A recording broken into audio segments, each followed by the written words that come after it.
தமிழ் சொந்தங்களுக்கு வணக்கம். இந்த வீடியோவில் எதை பற்றி பார்க்கணும் அப்படின்னு சொன்னால், லக்னாதிபதியும் 10ஆம் அதிபதியும். அதாவது உங்கள் லக்னாதிபதி லக்னம், 10ஆம் அதிபதி 10ஆம் இடம். இதுதான் ஒருத்தவனுடைய பிறப்புக்குண்டான பலன்களையும் அவன் ஜீவனத்திற்குண்டான கர்ம வினை, அவன் என்ன பண்ணுறதுக்காக பிறந்திருக்கான் அப்படிங்கிற விளக்கமும் கொடுக்கக்கூடிய இடம் இதுதான். கேந்திர ஸ்தானம், லக்னத்திற்கு முதல் கேந்திரம் அப்படின்னு சொல்லி பார்க்கும்போது 10ஆம் இடம் தான் வரும். அப்போது இந்த இரண்டும் தான் ஒரு வாழ்க்கையில் அவன் எந்த மாதிரியான நபராக இருக்கணும், இந்த சமூகத்திலையா இருக்கட்டும், இந்த உலகத்திலையா இருக்கட்டும், அவன் எந்த மாதிரியான நபராக இருக்கணும் அப்படிங்கிற சொல்லக்கூடிய மிக முக்கிய கேந்திரங்களில் இந்த ரெண்டு, லக்ன கேந்திரமும் 10ஆம் இடமும். லக்னாதிபதியும் 10ஆம் அதிபதியும் உங்கள் ஜாதகத்தில் எந்த நிலையில் இருக்கோ அதை வச்சு தான் உங்களுக்கு அந்தஸ்து, மதிப்பு, மரியாதை, ஒரு ஆரோக்கியம், உங்களுடைய ஆயுள், இது எல்லாமே நீங்கள் எந்த அளவுக்கு கடந்து போவீங்க அப்படிங்கிற விஷயங்கள்லாம் இந்த 2 ஸ்தானங்கள் தான் குறிப்பிடும். அப்போது இந்த 2 ஸ்தானங்களும் உங்கள் ஜாதகத்தில் எந்த மாதிரியான நிலையில் இருக்கணும் அப்படிங்கிற ஒரு சில விளக்க ஜாதகங்களோடு வச்சு பார்க்கலாம்.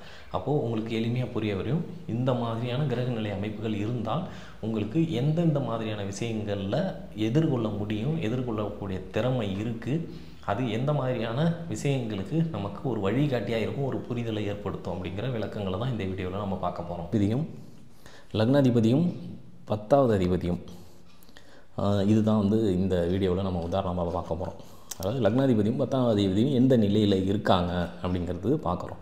இப்போ லக்னாதிபதி இந்த ஜாதகத்தில் சந்திரனாக வருவார் இல்லையா, 10ஆம் அதிபதி செவ்வாய். இப்போ 10ஆம் அதிபதி இங்கே வீக்காக இருக்கார், அது பலம் குறைந்திருக்காரு அப்படின்னு எடுத்துக்கலாம். அதே போல் சந்திரன் சூரியன் ராகு கூட சேர்க்கப்பட்டிருக்காரு. ஆனால் டிகிரி வைஸ் பார்க்கும்பொழுது நல்ல விலகி இருக்கார்.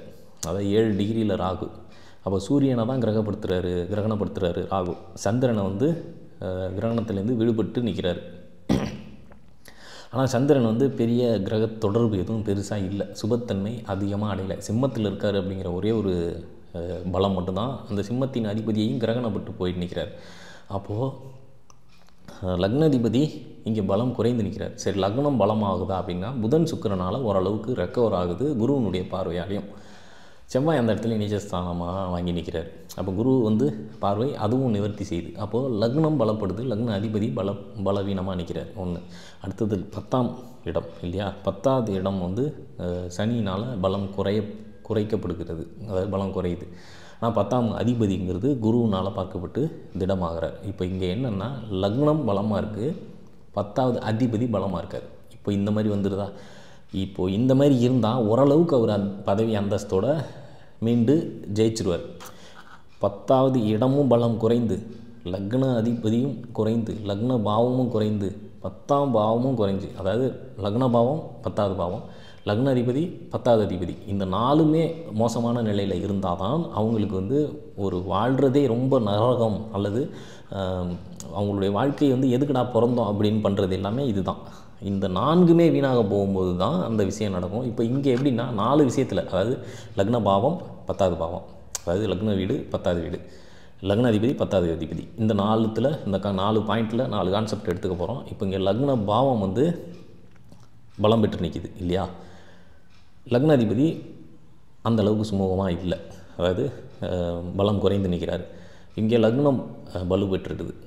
அதே மாதிரி 10ஆவது பாவம் இங்கே பலம் குறைஞ்சிருது. காரணம் 10ஆவது பாவம் சனி காரணமாக 10ஆவது பாவம் 10ஆவது வீடு பலம் குறைஞ்சி நிற்கிது. ஆனால் 10ஆவது அதிபதி செவ்வாய் பலம் பெறுகிறார்.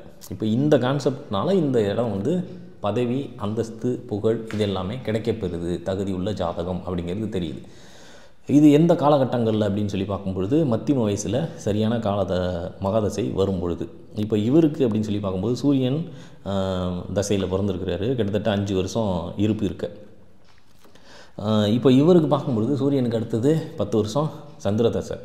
அப்போ இது அந்தளவுக்கு சூப்பர்னு சொல்ல முடியாது. அடுத்தது செவ்வாய் தசை, சரியா? இது ஒரு 5 வருஷம் சூரிய தசை, 10 வருஷம் சந்திர தசை, 15 வருஷத்துக்கு பிறகு செவ்வாய் தசை வருது. அடுத்தது ராகு தசை. ராகு தசையே அந்தளவுக்கு சூப்பர்னு சொல்ல முடியாது. செவ்வாய் தசை இங்கே நல்லா இருக்குது, அடுத்தது குரு தசை நல்லா இருக்குது. செவ்வாய் குரு, ராகு தசை மட்டும் கொஞ்சம் கடக்க வேண்டியது இருக்குது. இப்போ இது ஏற்ற இறக்கங்கள் கொண்ட ஜாதகம் அப்படிங்கிற மாதிரி இருக்குது. இப்போ இந்த மாதிரி தசாபுக்தியில் வச்சு பார்க்கும்போதும் சில கூடுதல் விஷயங்கள் நமக்கு புரியும். இப்போ லக்னமும் 10வது அதிபதியும், அதாவது லக்னாதிபதியும் 10வது அதிபதியும் சிறப்பாக அமர்ந்துட்டால் அவங்களுக்கு வந்து சிறப்பான வாழ்க்கை இருக்கும், மற்ற எந்த விஷயத்தையும் பார்க்க வேண்டியதில்லை அப்படிங்கிறதுக்கு இந்த விளக்க ஜாதகம் உங்களுக்கு ஒரு புரிதலை ஏற்படுத்தியிருக்குன்னு சொல்லி நான் நம்புகிறேன்.